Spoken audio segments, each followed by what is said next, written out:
Hey y'all, welcome back to the ranch. I'm Jared Paul, and today I'm going to get you all updated on everything I've been doing here at the ranch. I've been working diligently every day on getting my raised tree bed all set up, filled with a bunch of different sediments, and got my deck laid out for spring. So I'm totally excited. I made it way harder than it needed to be by trying to make sure everything was balanced on one side and not overcrowding species with like species. If there was a category, trust me, I had it and tried to find like the perfect balance. Sounds like a lot of work, but to me, it was just a ton of fun. Obsessing over that is just like the best time of the year. So, a few of you have been talking to me throughout it, and I'm like, okay, I'm done. Last pot, last repot, last time.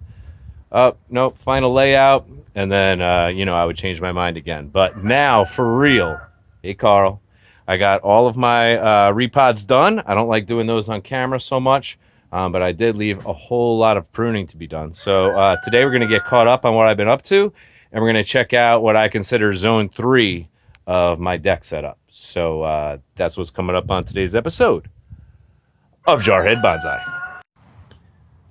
All right, y'all. So this is like the main area looking out onto the tree farm in the backyard, the chicken coop, past that, the pond, and a state park with a trail to the tower. Up on the hill, I think you can see the tower. Anyways, that's not important. So I wanted to start with my main bonsai, and that is the flowering pomegranate. And I just added a little garden gnome Buddha in there. I thought that was really fitting.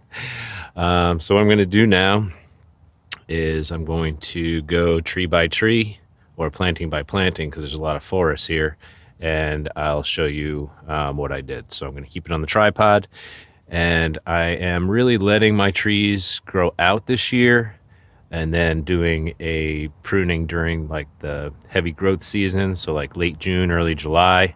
I just want them all to look their best this year. I've really gone for ramification and early season pruning in the past years and then let them grow. And this year I'm really just going for aesthetics. I want them to look their best throughout. So that's how I'm going to do it.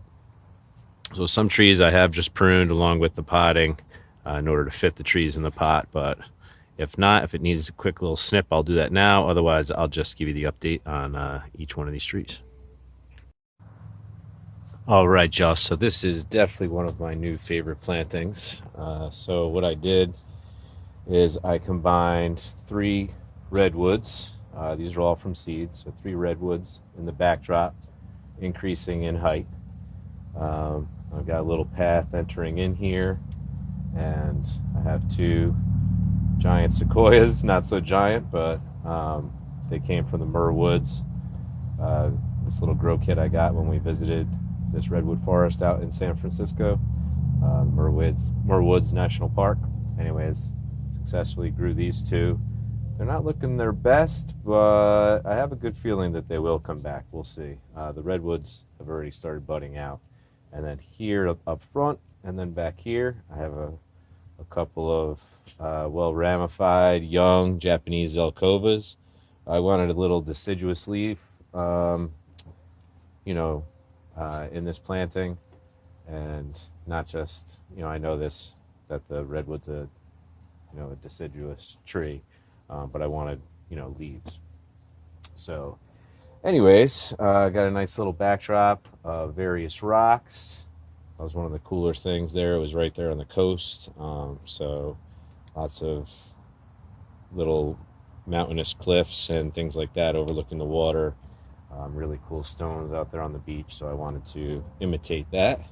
So why don't we take a little closer look in. I have not pruned any of these.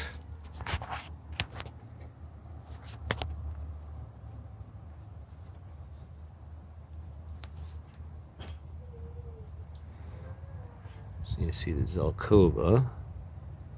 It's got a grayer trunk. They branch really well early on in life. They respond really well to pruning, and they help you divide 1 into 2, 2 into 4, as it goes. And then these are the sequoias. Boom and boom. They were in a really tiny pot, and I don't know. And then these were, each of the Zelkovas were in individual pots, and then these sequoias were in one little one together.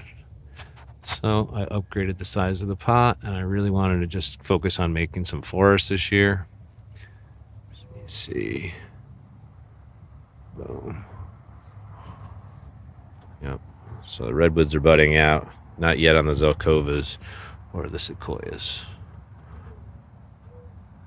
All right, planting one done.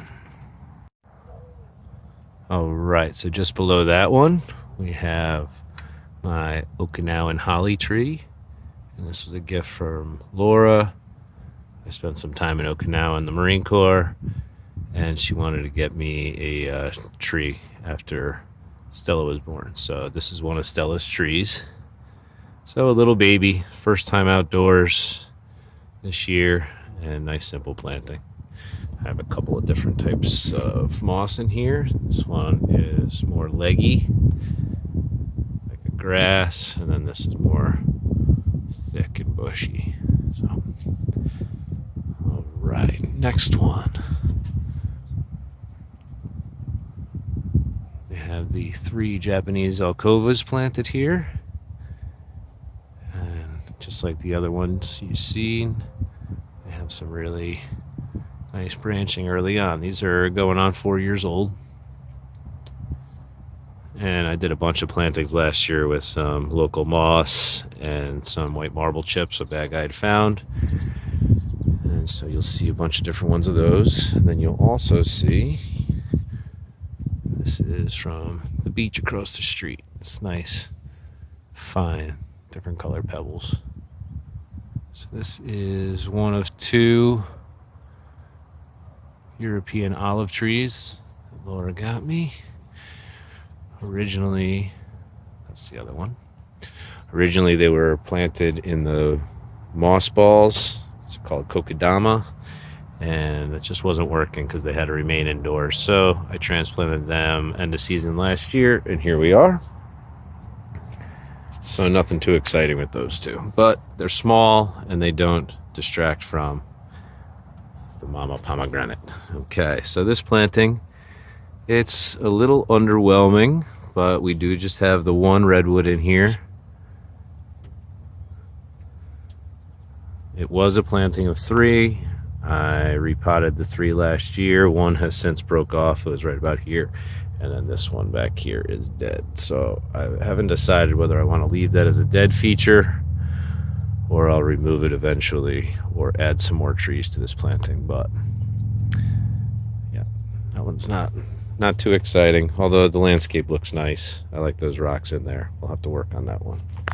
Okay, this is becoming one of my favorites right here. So this is a flowering lantana. It's actually like a vine, flowering vine. And they're really popular in the South here in the US. So like these trees, it comes inside, goes in the basement for the winter. And I just love that knot up front, the scar. And let's keep my shadow out of it. You can see all of those really cool roots crawling all over the place, gnarly as hell.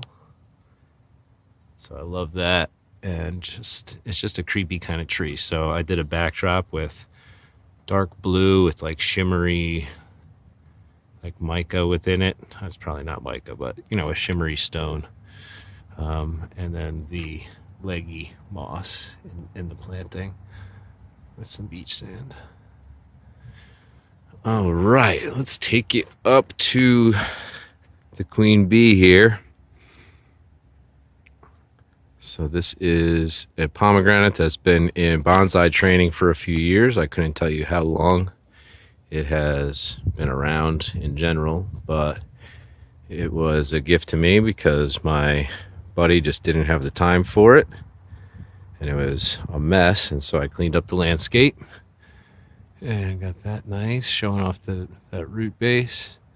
Added the statue underneath the canopy, and as you can see, it's starting to bud out. I did do pruning on this when I first got it about a month ago, maybe longer, and Yeah, I didn't go too harsh with it because it was already well trained. Just took out some of the growth to even it out, and I'm really excited about that tree. Okay, we already saw the olive. And down here, I'm in love with this stone, first of all. It's my favorite part of it. It's like, I couldn't even tell you, quartz and a bunch of different other, it's like, this is almost rusty, this one. Awesome.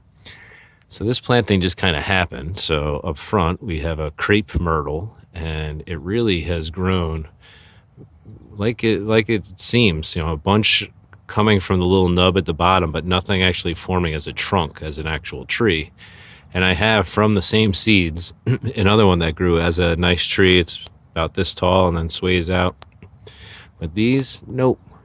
Just keep getting little buds from the bottom. They grow out long and stringy. So what I have done for the past couple of years is I prune it like this, and when it's in leaf, possibly flower one day, when it's in leaf, it looks like a little bush up front. And then we have an American yellowwood flowering, and these things grow slow and they stay stringy. Haven't really done much, so I'm hoping that this year they come in strong. And then back here, this is actually a local red maple that the seed fell into the pot. It grew itself, and it's really, I think, the highlight of the pot. Great looking tree. Okay, matching right there with here, I have a planting of 3 Japanese Elkovas. And like over there, I have the big one up front, and then to the outside from center, the little one, and then back inward of center, the medium-sized one, all 3 different size, nice ram. Similar planting, but different design. And yeah, they balance each other out. Just, it's a nice tree. Just seeing how tall that is right there. Boom. All right. Okay.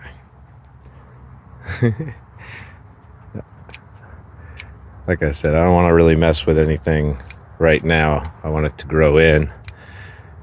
I've taken all the cross branching and stuff out in previous pruning, so I can have them just look attractive and fill out this year, and then go ahead and go back to removing cross branching and stuff later on in the season. Okay, down here, another one of Stella's trees. This was a gift. It's a weeping Japanese cherry. Not doing much weeping because it's a baby. Got it at the end of summer, and it was in a tiny nursery pot in terrible soil.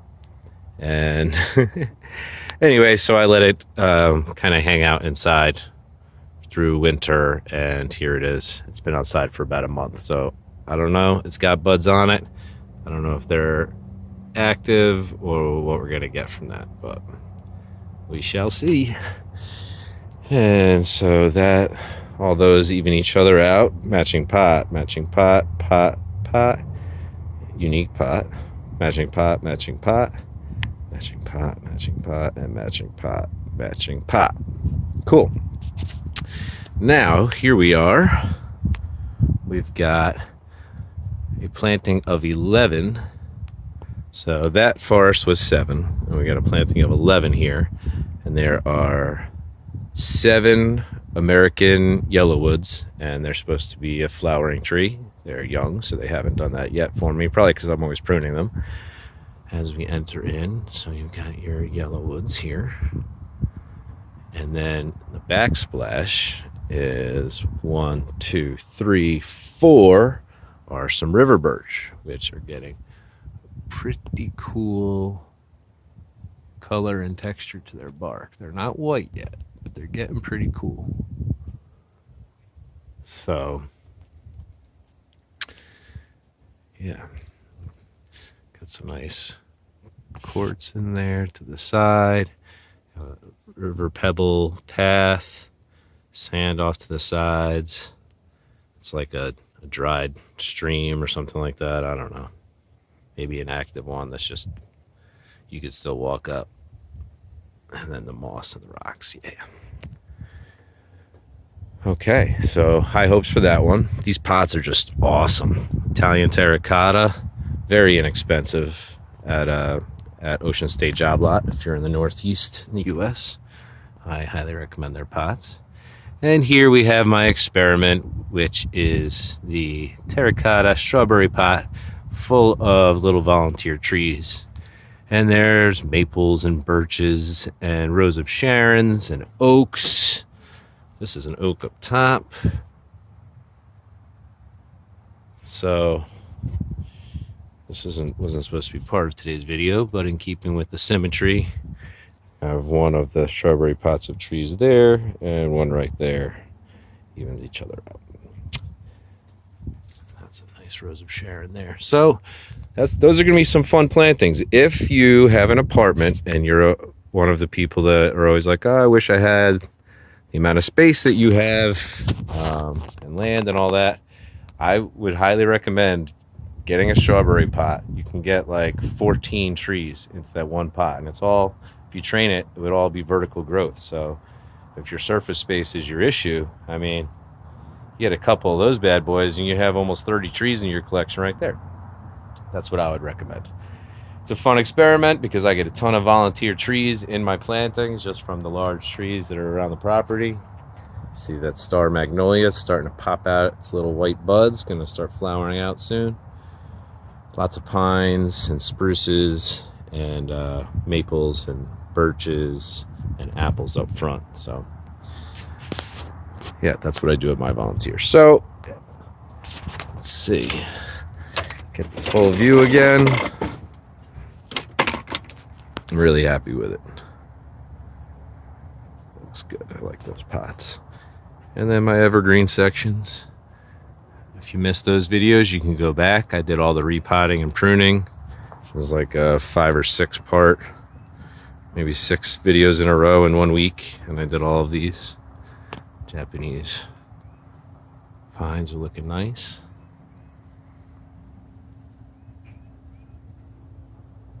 Boom. So that's gonna there's plenty more to come. I have another 3 areas that I want to show you on the deck that I've set up, but I cannot fit them all into one video, nor would you want to hear me talk for like 35 minutes. So I'm Jared Paul, from my family to yours. Cheers.